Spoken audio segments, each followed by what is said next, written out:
जब से मैंने आपराधिक कहानियां सुनाने का फैसला किया है अपने मंच पर, बहुत से लोग पूछते हैं कि आप ये कहानियां क्यों सुनाते हैं।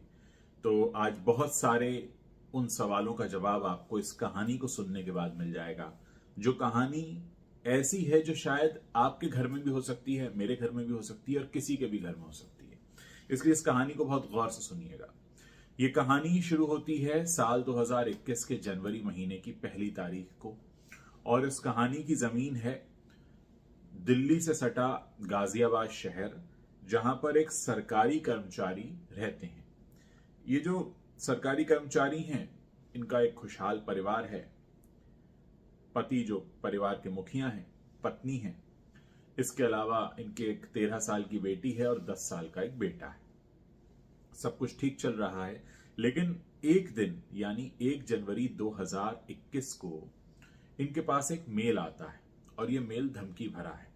इसमें यह लिखा है कि हमको 10 लाख रुपया दो, नहीं तो हम तुम्हारे पूरे परिवार को खत्म कर देंगे।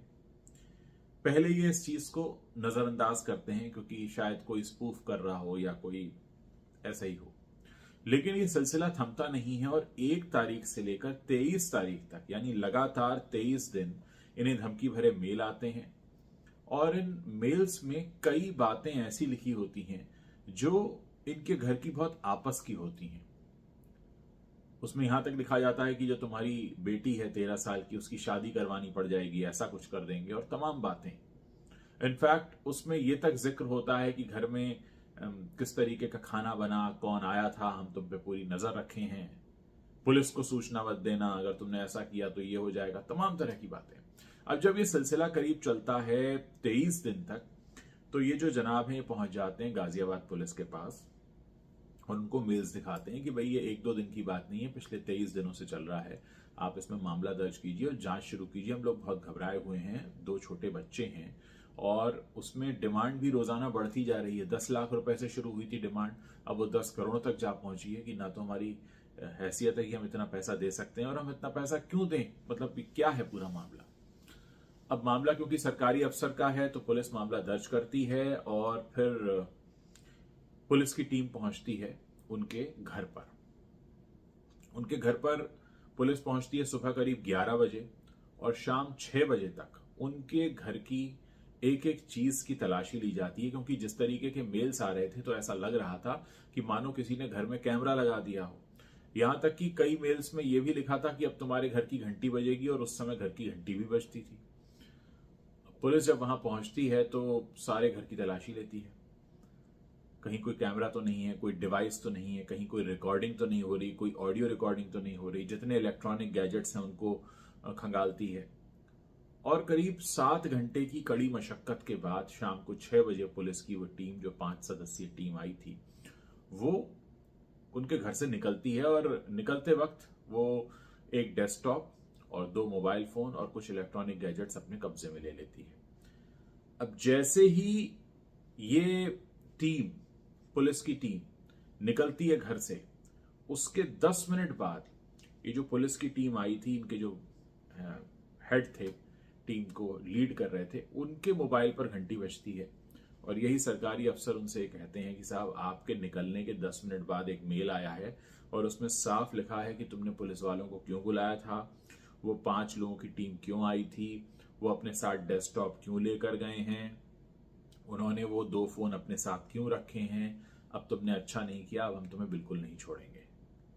अब ये सुनकर जो पुलिस टीम के जो कैप्टन है वो भी परेशान हो जाते हैं कि क्या पूरा मामला है।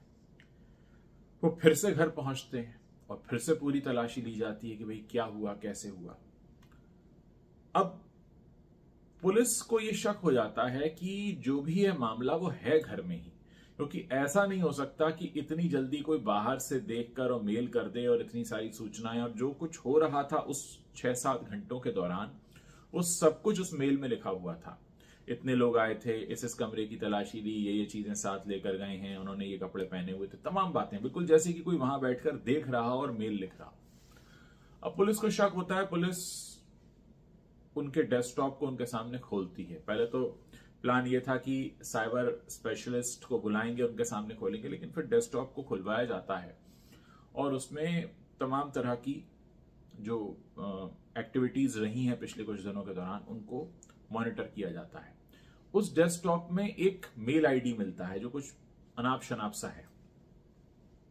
उसके बारे में पूछा जाता है कि भाई ये किसका मेल आईडी है, घर में किसी को नहीं पता। लड़की से पूछा जाता है, बच्चे से पूछा जाता है, किसी को नहीं पता।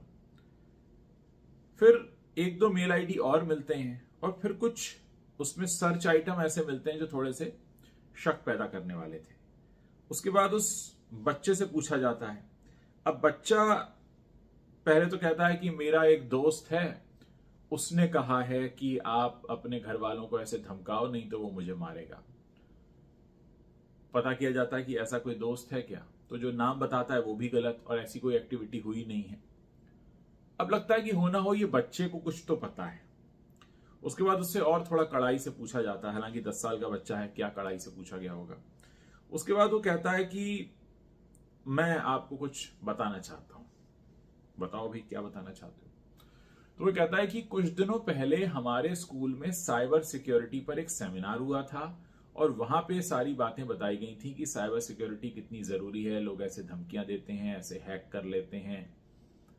तो मैंने वो जो सारी बातें उस सेमिनार में सुनी, उसके बाद मैंने यूट्यूब पे रिसर्च किया और ऐसे कई सारे वीडियो देखे और उसके बाद मैं ही ये सब कर रहा था। अब आप सोचिए, वो 10 साल का बच्चा जो 5वीं में पढ़ता है, उसने इतने लोगों को नाच नचा दिया। क्यों? क्योंकि उसके घर वालों की नजर उस पर नहीं थी कि वो बेटा जो था उनका वो डेस्कटॉप पे बैठकर कौन से वीडियोस देखा करता था। देखिए, ये तो ठीक हुआ कि उसने अपने घर वालों के साथ किया, बातें पता चल गई, सब कुछ सामने आ गया और पुलिस ने उसको बैठकर समझाया, उसको बताया भी तुम्हारी कोई उम्र नहीं है, तुम बच्चे हो। अगर यही काम वो किसी दूसरे घर के साथ कर रहा होता और ईश्वर ना करे उसकी धमकियों से परेशान होकर कोई होनी अनहोनी हो जाती तो क्या होता। दोस्तों, ये जो कहानी मैं आपको सुना रहा हूं, जो सच्ची कहानी है, उसका मकसद आपको ये बताना है कि आपके घर में भी छोटे बच्चे हो सकते हैं और हो सकता है आपको भी ये जानकारी ना हो कि वो बच्चे क्या देखते हैं मोबाइल पर या डेस्कटॉप पर या आईपैड पर। तो उनकी पूरी आप नजर रखिए। आपको नहीं मालूम बच्चे खेल खेल में क्या सीख जाएं, क्या करने लगें, किस तरीके से कौन सी चीज किस पर भारी पड़ जाए और कहीं वो उनके ही भविष्य के लिए एक बड़ा खतरा बनकर न सामने आ जाए। ये सच्ची कहानी है और इसीलिए मैं आपराधिक कहानियां सुनाता हूं ताकि ये पता लगता रहे कि क्या क्या हो सकता है। अब ये जो गाजियाबाद में फैमिली रहती है, इन्होंने कभी सपने में नहीं सोचा था कि उनके अपने घर का वो 10 साल का छोटा सा बेटा, उसकी वजह से पूरा घर परेशान रहेगा, पुलिस घर में आएगी, मार तमाम चीजें होंगी, सिर्फ इसलिए क्योंकि वो इसने एक साइबर सिक्योरिटी पर एक सेमिनार स्कूल में अटेंड कर लिया था। तो ये सारी बातें कोई सोच नहीं पाता है, हम भी नहीं सोच पाते हैं। ये सारी बातें तब आप सोच पाते हैं जब असल में किसी के साथ घटित हो जाती हैं। और इसलिए मेरी कोशिश रहती है कि ऐसी चीजें जो आसपास हो गई हैं उनको मैं आपके साथ शेयर करता रहूं, बताता रहूं। आप भी इन वीडियोस को दूसरों को बताते रहें, भेजते रहें, क्योंकि हो सकता है किसी भी घर में 10-12 साल के बच्चे हो सकते हैं, उनके स्कूल में भी ऐसे सेमिनार हो सकते हैं। तो कहीं ऐसा ना हो कि उस सेमिनार से सीख कर, अब सेमिनार तो कराया गया था कि क्या नहीं होना चाहिए और उन्होंने वही चीज सीखा और अपने घर पर ही अप्लाई किया कि मैं अप्लाई करके देखना चाहता था ऐसा होता है या नहीं होता है। तो बाल बुद्धि है, अब उसको क्या कहेंगे आप। लेकिन वही सोचिए कि यही मामला कहीं सीरियस हो जाता और लोगों को जिस तरीके के मेल आते हैं, किसी को हार्ट अटैक आ जाए, हार्ट फेल हो जाए किसी का, भाई क्या हो रहा है, और 23 दिन तक लगातार मेल आना जिसमें ये लिखा जाना कि आपके घर में क्या है और एक एक पल की जानकारी। उसने बताया वो कॉल बेल भी खुद ही बजाता था, वो सारी चीजें उसने खुद प्लान की थी। सोचिए 10 साल का बच्चा यूट्यूब वीडियो देखकर ये सब कर सकता है।